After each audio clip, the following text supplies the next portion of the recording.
நெல்லை அருகே தனியார் என்ஜினியரிங் கல்லூரி முதல்வரை வெட்டி கொலை செய்த 3 மாணவர்கள் போலீசில் சரணடைந்துள்ளனர்.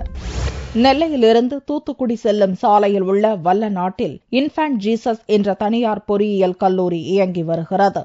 பேருந்தில் இடம் பிடிப்பது தொடர்பான சம்பவத்தில் ஏற்பட்ட மோதல் காரணமாக கல்லூரியின் முதல்வர் சுரேஷ் கடந்த வாரம் டேனிஷ், பிச்சை கண்ணன், பிரபாகர் எனும் 3 மாணவர்களை சஸ்பெண்ட் செய்தார். இதனால் ஆத்திரமடைந்த மாணவர்கள் அவரை பழிவாங்க திட்டமிட்டனர். இந்நிலையில் வழக்கம் போன்று வியாழக்கிழமையன்று காலை முதல்வர் சுரேஷ் காரில் கல்லூரிக்கு வந்தார். கல்லூரி கட்டடத்திற்கு முன்பாக காரை நிறுத்திவிட்டு உள்ளே சென்றவரை அங்கு ஆயுதங்களுடன் காத்திருந்த மாணவர்கள் 3 பேரும் சரமாரியாக வெட்டிவிட்டு தப்பியோடினர். சம்பவத்தை நேரில் பார்த்து அதிர்ச்சி அடைந்த கல்லூரி ஊழியர்கள் அவரை மீட்டு சிகிச்சைக்காக நெல்லை மருத்துவக் கல்லூரி மருத்துவமனைக்கு கொண்டு சென்றனர்.